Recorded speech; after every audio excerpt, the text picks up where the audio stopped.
Hello everyone, আসসালামু আলাইকুম। It's me Rituparna. Welcome back to my another blog.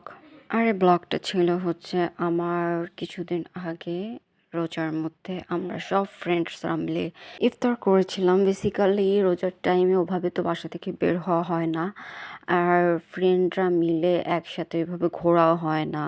সারাদিন রোজা রেখে যেহেতু কষ্ট হয়ে যায়, তো ভাবলাম ঠিক আছে সবাই মিলে আমরা একসাথে ইফতার করি, তাহলে আমাদের সবার সঙ্গে সবার দেখাও হয়ে যাবে। আর আমরা একটু ইফতারের পরে ঘুরতে পারবো, একটু শপিং কেনাকাটাও করতে পারবো রিল্যাক্সে। তো আমরা সব ফ্রেন্ডরা মিলে চলে গিয়েছিলাম ওই দিন কাচ্চি ভাইতে। আসলে এটার নাম কাচ্চি ভাই কেন, কাচ্চি ভাবি না কেন, এটাই আমি বুঝে উঠতে পারি না। যেখানে সব জায়গায় মহিলাদের ফার্স্ট প্রায়োরিটি দেওয়া হয়, তাহলে এটাকেও কাচ্চি ভাই না করে ভাবি করা উচিত ছিল। যাই হোক, আমরা চলে এসেছি এই যে কাচ্চি ভাইতে। And here is my friend Safat and Anjan.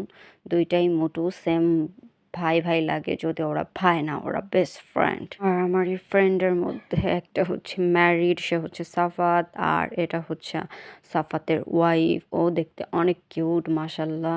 আমার তো ওকে অনেক ভালো লাগে।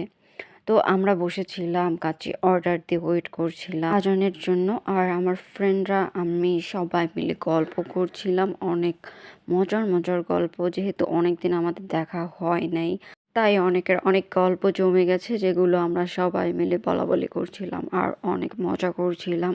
আচ্ছা, আমাদের মতো এরকম আপনারা কারা কারা এই রমজানে ইফতার পার্টি করেছেন ফ্রেন্ডদের সঙ্গে, আমার কমেন্টে জানিয়ে যাবেন।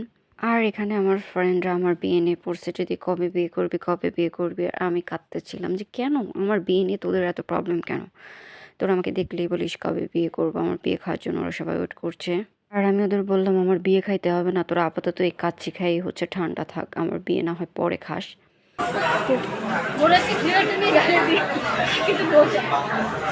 কাচ্চিবার একটা জিনিস আমার ভালো লাগে না, ওরা হচ্ছে বেসিক্যালি ইফতারি টাইমে এটা করছিল যে কোনো সিটে যদি দুইজন বসে থাকে আর সামনে একটা সিট খালি থাকে বা দুইটা সিট খালি থাকে, সেখানে ওরা আরও অন্য মানুষকে এনে বসিয়ে দিচ্ছিল, যেটা দেখতে অ্যাকচুয়ালি আনকমফোর্টেবল। বা আমি ধরেন আমার সামনে অন্য কেউ এসে বসলো, আমি তার সামনে কিভাবে খাবো? যদিও আমাদের টেবিল ফুল ছিল, এই জন্য বাইরের কাউকে বসাইতে পারে নাই। ব্যাপারটার জন্য আমার কাছে কেমন লেগেছে, ভালো লাগে নাই আসলে। দেন ফাইনালি এই যে আমাদের খাবার চলে এসেছে। আর এখানে আমার ফ্রেন্ডকে আমি বলছিলাম যে আমার ঈদের বকশিস দে, তো আমাকেও 10 টাকা দিয়ে সান্ত্বনা দিল। যাই হোক, আমরা ওখান থেকে খাবার দাবার শেষ করে চলে আসলাম একটু স্যান্ডউইচ বাই টনিতে। আমি একটু ড্রেস দেখছিলাম যে এখান থেকে কিছু কেনা যায় কি না, বাট বেসিক্যালি ওদের ড্রেসের কালেকশন আমার তেমন একটা ভালো লাগে নাই। সো আমি কিছু না কিনেই বাসায় চলে আসলাম। তো আজকের ব্লগটা এই পর্যন্তই ছিল। আমার ব্লগ যদি ভালো লেগে থাকে তাহলে আমার সঙ্গেই থাকুন, আর আমার ভিডিওগুলো বেশি বেশি করে লাইক কমেন্ট অ্যান্ড শেয়ার করুন। দেখা হবে নেক্সট কোনো ব্লগে। ততদিন সবাই সুস্থ থাকুন, ভালো থাকুন, আর আমার পেজের সঙ্গেই থাকুন। আল্লাহ হাফেজ।